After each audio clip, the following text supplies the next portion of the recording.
मोहनपुर में रहने वाला रमेश और शीला की शादी को कुछ ही महीने हुए थे। शीला जितनी ही सरल और सीधी थी, रमेश उतना ही चंचल और रंगीन था। एक दिन दोनों बाजार जाते हैं। तभी शीला की नजर एक छोटी सी बच्ची पर पड़ती है।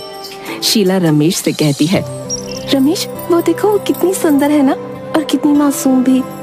हाँ, तुम सही कह रही हो। सही मायने में इसे कहते हैं खूबसूरती। मुझे वो बहुत पसंद है। मुझे भी बहुत पसंद है। मेरा मन कर रहा है कि मैं उसके पास जाऊं और उसके गाल पकड़कर उसे प्यार कर लूं। मेरा मन भी कुछ ऐसा ही कर रहा है।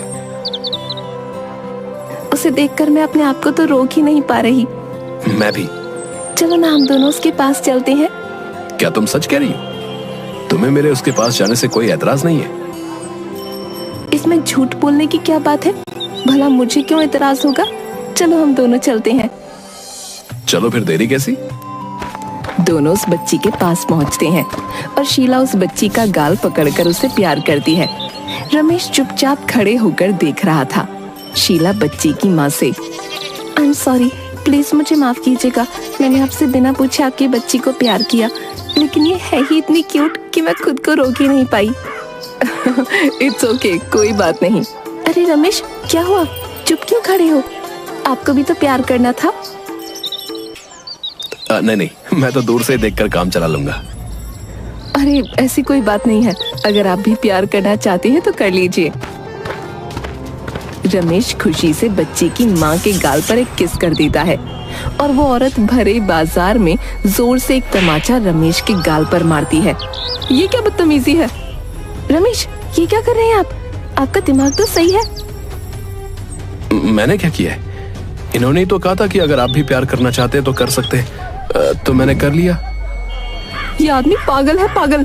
इसे पिंजरे में कैद करके रखो। ये लोगों के बीच लाने लायक नहीं है, हैवान कहीं का। वो गुस्से में वहां से अपनी बच्ची को लेकर चली जाती है।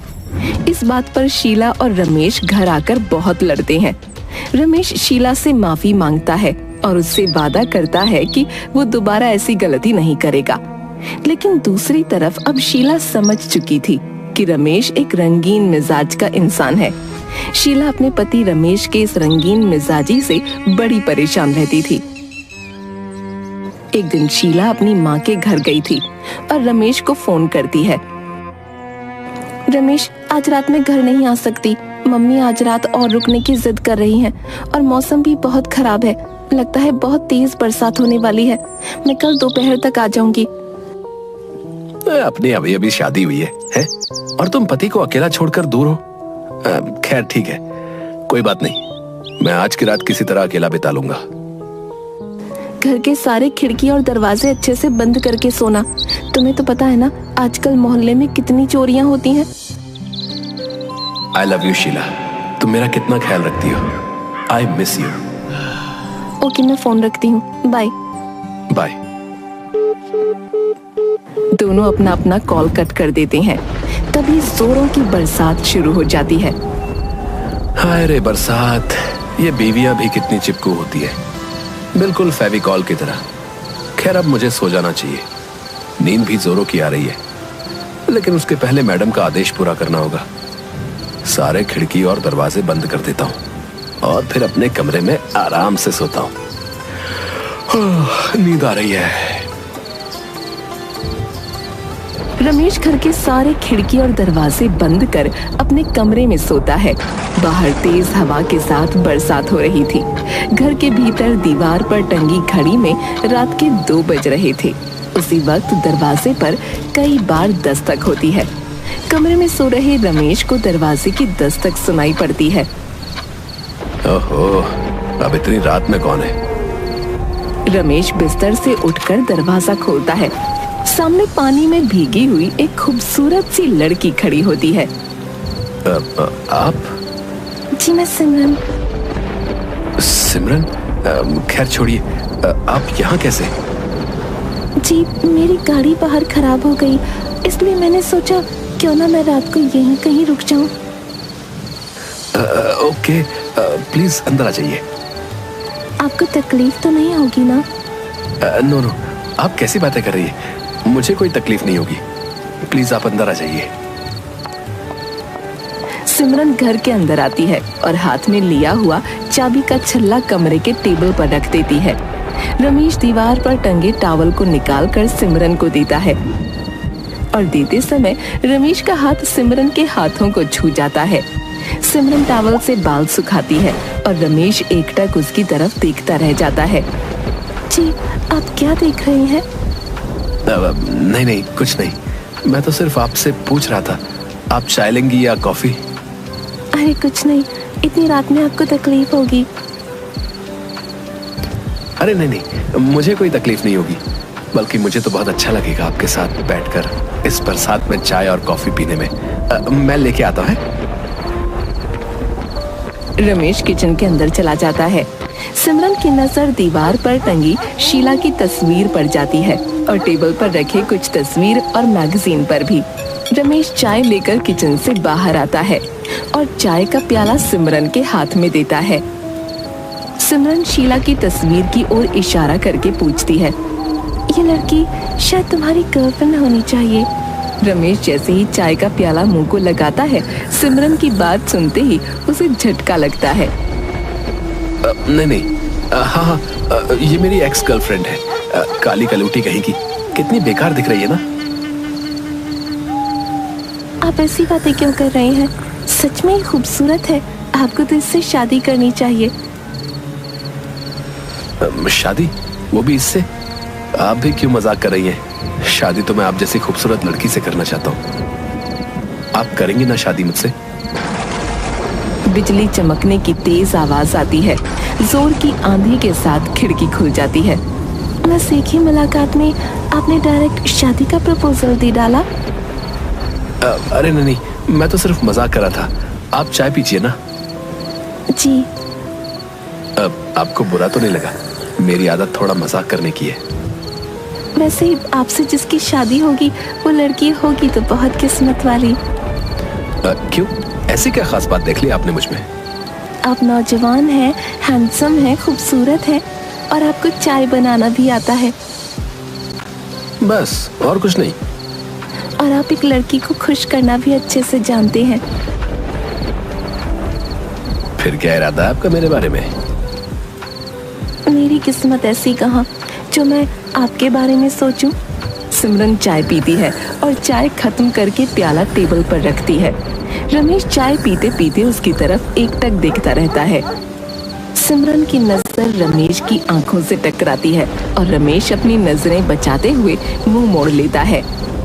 अब आप काफी भीग गई हैं। इस कबर्ड में मेरे कुछ कपड़े रखे, आप अपने कपड़े बदल लीजिए। रमेश कबर्ड से निकालकर कुछ कपड़े सिमरन को देता है। नहीं, आप बिल्कुल परेशान मत हो, मैं ऐसे ही ठीक हूँ, आपको तकलीफ होगी। बेशक नहीं, मुझे तो बहुत खुशी होगी। प्लीज आप इस कमरे में जाइए और अपने कपड़े बदल लीजिए। सिमरन कमरे में जाते ही दरवाजा अंदर से बंद कर लेती है। दरवाजे के बाहर खड़ा रमेश दरवाजे पर लगे लेंस से भीतर झांकता है। तभी तेज हवा के साथ कमरे का दरवाजा खुल जाता है। आसमान में तेज बिजली कड़कते ही पूरे घर में बिजली जाने से अंधेरा हो जाता है। सिमरन जोर से रमेश की ओर भागती है। रमेश सिमरन को बाहों में भर लेता है। दूसरी तरफ बाहर बरसात हो रही थी। दरवाजे पर 2 पुलिस वाले आते हैं। सर, दरवाजा तो बंद है, क्या मैं नॉक करूं? हाँ, नॉक करो, देखते हैं शायद कुछ हेल्प मिल जाए। कांस्टेबल दरवाजा नॉक करता है। कुछ देर तक कांस्टेबल दरवाजे पर नॉक करता रहता है। सर, लगता है घर में कोई है नहीं। डोर पर कोई लॉक भी नहीं है। घर में कोई ना कोई होना चाहिए, एक बार फिर से कोशिश करो। कांस्टेबल दरवाजे पर दोबारा नॉक करता है। ओह नो, अब न जाने इस समय कौन है, मैं देख कर आता हूँ। ओह डार्लिंग, प्लीज जल्दी आना। मैं बस यूं गया और यूं आया, तुम करो। रमेश कमरे से बाहर आता है। मेन डोर के पास आकर रमेश टेबल पर रखी मोमबत्ती को जलाता है। दरवाजे पर एक बार फिर नॉक होती है। 1 मिनट रुको, मैं डोर खोल रहा हूँ। रमेश हाथ में जलती मोमबत्ती लेकर दरवाजा खोलता है। रमेश के सामने इंस्पेक्टर और कांस्टेबल होते हैं। जी कहिए। देखिए, यहीं करीब में एक एक्सीडेंट हुआ है और इस बरसात की रात में हमारे पास टॉर्च भी नहीं है। क्या आप हमें कोई टॉर्च वगैरह दे सकते हैं? इंस्पेक्टर साहब, इस समय मैं कुछ प्राइवेट काम कर रहा था। आप लोगों को रात में डिस्टर्ब करने से पहले कुछ सोचना चाहिए। क्या साहब, इधर किसी की जान चली गई और आप जरा सी मदद भी नहीं कर सकते? दरअसल इस एक्सीडेंट में एक लड़की की दर्दनाक मौत हो गई है। ये रही उसकी तस्वीर। मोबाइल पर इंस्पेक्टर रमेश को खून से लथपथ सिमरन की तस्वीर दिखाता है। कार में बैठी खून से लथपथ सिमरन होती है। मोबाइल पर तस्वीर देखते ही रमेश के चेहरे पर पसीने छूटने लगते हैं। उसी वक्त घर में बिजली आ जाती है। ये लो, बिजली भी आ गई। अब आप जा सकते हैं। लेकिन आप कांप क्यों रहे? अरे साहब, इस भीगी रात में विस्की पीजिए, विस्की। इंस्पेक्टर घूरकर कांस्टेबल की तरफ देखता है। चलिए सर, चलिए। कांस्टेबल और इंस्पेक्टर वहां से चले जाते हैं। रमेश घर के भीतर जाते ही दरवाजा बंद कर लेता है। डरा हुआ रमेश धीरे धीरे अपने बेडरूम में जाता है। रमेश की नजर बेडरूम के अंदर जाती है, पर सिमरन वहां नहीं होती और रमेश अपनी नजरें चारों ओर घुमाता है। कमरे में कोई नहीं होता। रमेश पूरी तरह पसीने से लथपथ होता है और उसका सर चकरा जाता है। वो फर्श पर बेहोश होकर गिर पड़ता है। दूसरे दिन सुबह सुबह शीला बैग लेकर घर के भीतर आती है। शीला के सामने फर्श पर रमेश बेहोश पड़ा होता है। शीला रमेश को झकझोर कर उठाती है। रमेश होश में आता है। रमेश, ये सब कैसे हुआ? और तुम यहाँ जमीन पर पड़े क्या कर रहे थे? तुमने दरवाजा भी बंद नहीं किया था। मैं यहाँ फर्श पर। तुम कब आई? यही तो मैं तुमसे पूछ रही हूँ कि तुम यहाँ फर्श पर क्या कर रहे थे? मैं फर्श पर फिसल कर गिर गया था। तभी शीला की नजर बेडरूम की खुली तिजोरी पर जाती है और खुली तिजोरी पर शीला की नजर जाते ही शीला जोर से चीखती है। रमेश, ये तिजोरी कैसे खुली? मुझे नहीं पता। शीला दौड़कर तिजोरी के पास जाती है, पर तिजोरी में कुछ नहीं होता। ओह माय गॉड, मेरे सारे गहने। शीला, टेंशन न लो, मैं तुम्हें दूसरे गहने ला दूंगा। लगता है उस चोरनी ने। क्या? मुझे लगता है कोई चोर हाथ साफ कर गया। उसी वक्त डोर पर बेल बजती है। जाओ देखो डोर पर कौन है। मुझे तो चक्कर आ रहे हैं। मैं बाथरूम में फ्रेश होने जा रही हूँ। शीला बाथरूम में चली जाती है। रमेश दरवाजा खोलता है। रमेश के दरवाजा खोलते ही सामने सिमरन होती है। भूत। मैं भूत नहीं, जिंदा हूँ। खैर, मैं अपनी कार की चाबी यहाँ पर भूल गई थी, बस उसे ही लेने आई हूँ। वो पुलिस वाले कौन थे? और तुमने ही मेरे घर में चोरी की है ना?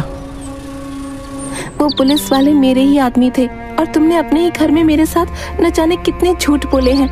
बस मुझ जैसी लड़की से शादी नहीं करना चाहोगे। बता दूं सारी बातें तुम्हारी बीवी को। इस बरसात में तुमने मेरे साथ क्या क्या किया? मैंने तुम्हारे साथ कुछ भी नहीं किया। तुम झूठ बोल रही हो।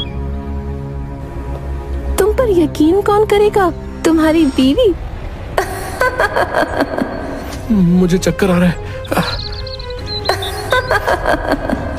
रमेश फिर से चक्कर खाकर फर्श पर बेहोश होकर गिर जाता है। सिमरन टेबल पर पड़ी चाबी का छल्ला लेकर चली जाती है।